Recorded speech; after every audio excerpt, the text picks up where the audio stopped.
इस खास विश्लेषण में आप सभी का बहुत बहुत स्वागत है। आज हम समय और ज्योतिष की एक ऐसी रहस्यमयी अवधारणा पर बात करने वाले हैं जिसे सुनकर शायद शुरुआत में आपको थोड़ा डर लगे। देखिए, आमतौर पर जब भी हम किसी ज्योतिषीय बाधा या मुश्किल समय की बात सुनते हैं तो घबराना बहुत स्वाभाविक है ना? लेकिन जरा सोचिए, क्या हो अगर ये चुनौतीपूर्ण समय असल में आपके लिए एक बहुत बड़ा आध्यात्मिक अवसर बन जाए? जी हाँ, आज की हमारी ये चर्चा बिल्कुल इसी बात पर केंद्रित है कि कैसे हम एक मुश्किल ब्रह्मांडीय समय को अपनी आध्यात्मिक उन्नति के एक बेहतरीन मौके में बदल सकते हैं। तो चलिए, बिना किसी देरी के इस बेहद दिलचस्प विषय में प्रवेश करते हैं। आगे बढ़ने से पहले फटाफट आज की चर्चा के मुख्य बिंदुओं पर एक नज़र डाल लेते हैं। सबसे पहले हम समझेंगे व्यतिपात योग का रहस्य, फिर बात करेंगे इसमें वर्जित और शुभ कार्यों की। उसके बाद हम शांति प्रयोग की शक्ति, पितृ तर्पण की विधि और अंत में ग्रह शांति के लिए गौ सेवा जैसे अचूक उपायों पर चर्चा करेंगे। तो चलिए शुरुआत करते हैं हमारे पहले और सबसे अहम विषय से, व्यतिपात योग का रहस्य।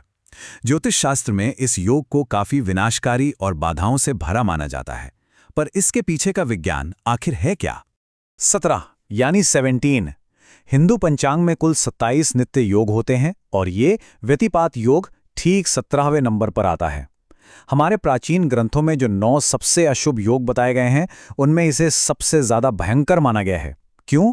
क्योंकि ये जीवन में अचानक आने वाली रुकावटों, विवादों और असंतुलन का संकेत देता है।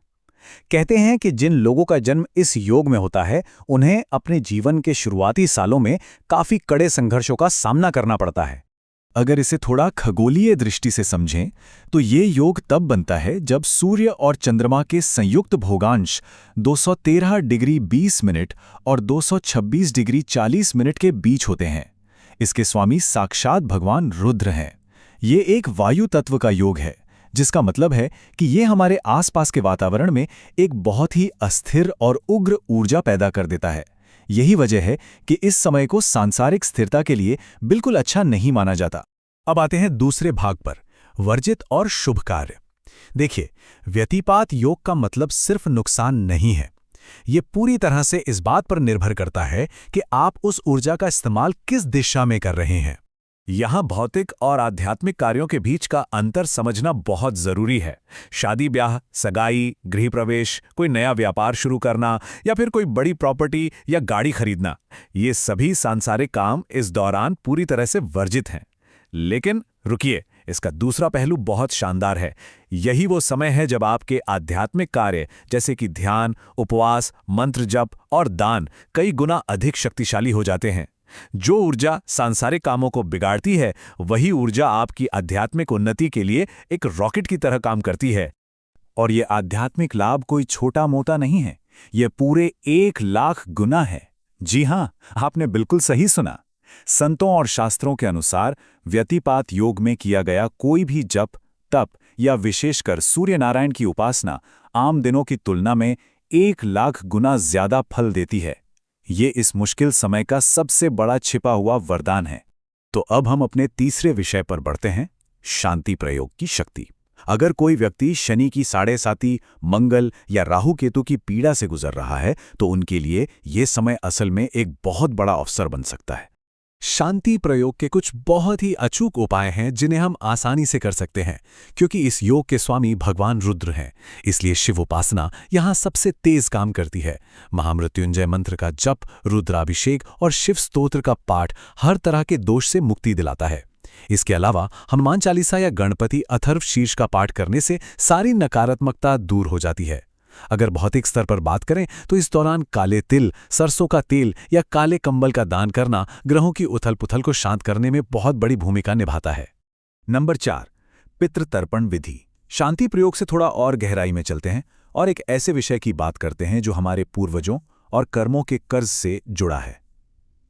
व्यतिपात योग को श्राद्ध और तर्पण के लिए अत्यंत शुभ माना गया है। ये सिर्फ कोई कर्मकांड नहीं है, बल्कि एक बहुत ही गहरा विज्ञान है।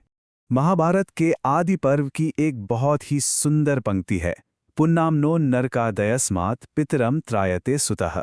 इसका अर्थ है कि पुत्र वह है जो पिता को पुत नामक नरक से बचाता है। ये बात हमें बहुत गहराई से याद दिलाती है कि पूर्वजों के प्रति हमारी क्या जिम्मेदारी है और कैसे हमारे आज के कर्म उनकी आगे की आध्यात्मिक यात्रा को भी शांति दे सकते हैं। क्या आप जानते हैं कि हिंदू धर्मशास्त्रों में पूर्वजों को किस रूप में देखा गया है? तर्पण करते समय हम 3 पीढ़ियों का स्मरण करते हैं। पिता को वसु देवताओं के समान, दादा को रुद्र के समान और परदादा को आदित्य के समान माना गया है। इन देवताओं के सूक्ष्म माध्यम से हमारा चढ़ाया हुआ तर्पण सीधा उन तक पहुंच जाता है, उन्हें तृप्त करता है और बदले में हमें सुख समृद्धि का आशीर्वाद मिलता है। अब सवाल है कि तर्पण करते कैसे हैं? इसकी विधि बहुत ही सरल है। सबसे पहले आपको दक्षिण दिशा की ओर मुख करके बैठना है, क्योंकि इसे पितरों की दिशा माना गया है। इसके बाद कुशा घास से अपने दाहिने हाथ में पितृ तीर्थ मुद्रा बनानी है। फिर अंगूठे और तर्जनी उंगली के बीच से काले तिल और जल को मंत्रों के साथ अर्पित करना है।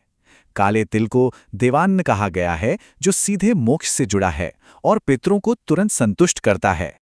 तर्पण पूरा होने के बाद एक बहुत ही सख्त नियम का पालन करना जरूरी है। जो जल आपने अर्पित किया है, उसे कभी भी ऐसे ही जमीन पर या किसी अशुद्ध जगह पर नहीं बहने देना है। इसे हमेशा किसी पेड़ की जड़ में डालें या फिर किसी पवित्र नदी या सरोवर में विसर्जित करें। यह सम्मान और शुद्धि का आखिरी लेकिन सबसे जरूरी चरण है। और अब हम आते हैं आज की चर्चा के 5वें और अंतिम पड़ाव पर, ग्रह शांति हेतु गौ सेवा। अभी तक हमने विशेष समय और अनुष्ठानों की बात की, लेकिन ये एक ऐसा सुलभ और दैनिक अभ्यास है जो लगातार आपके ग्रहों को शांत करता है और घर के वास्तु दोषों को मिटाता है। अलग अलग ग्रह दोषों का सीधा समाधान हमारी गौ माता की सेवा में छिपा है। इसे ऐसे समझिए, अगर शनि या राहु परेशान कर रहे हैं तो काली गाय को गुड़, रोटी और काले तिल के लड्डू खिलाएं। मंगल दोष के लिए लाल गाय को सेब और गुड़ देना चाहिए। केतु के लिए चितकबरी गाय और बुध या चंद्रमा की शांति के लिए किसी भी गाय को हरा चारा या बताशे खिलाए जा सकते हैं। ये समझ लीजिए कि ये ग्रहों की शांति का एक बहुत ही व्यवहारिक और असरदार दैनिक नुस्खा है। और गौ सेवा का प्रभाव सिर्फ ग्रहों तक ही सीमित नहीं है। महाभारत के अनुशासन पर्व में कहा गया है कि जहां गाय निर्भय होकर शांति से सांस लेती है, वहां के सारे पाप और वास्तु दोष अपने आप खिंचकर नष्ट हो जाते हैं। सदियों से हमारे घरों में पहली रोटी गाय को खिलाने की परंपरा यूं ही नहीं है, यह पूरे घर में सकारात्मक ऊर्जा का संचार करती है। तो आज के इस पूरे विश्लेषण को समेटते हुए जाते जाते इसे गहरे सवाल पर जरूर विचार कीजिएगा। क्या ये ब्रह्मांडीय बाधाएं हमारी यात्रा को रोकने के लिए आती हैं, या फिर हमें बाहर की दुनिया से हटाकर अपने भीतर झांकने का मौका देती हैं? व्यतिपात योग जो भौतिक रूप से हानिकारक हैं, वही आध्यात्मिक रूप से 1 लाख गुना फलदायी हैं। पितृतर्पण और गौ सेवा जैसे छोटे छोटे लेकिन केंद्रित कर्म हमारी बड़ी से बड़ी परेशानियों को सुलझा सकते हैं। जब हम इन बाधाओं को सजा के रूप में नहीं बल्कि एक सही दिशा निर्देश के रूप में देखते हैं, तो हम सचमुच किसी भी ज्योतिषीय बाधा को एक बहुत बड़े आध्यात्मिक अवसर में बदल सकते हैं। ज्ञान और खोज की इस अद्भुत यात्रा में हमारे साथ जुड़े रहने के लिए आपका बहुत बहुत धन्यवाद। सीखते रहिए और हमेशा आगे बढ़ते रहिए।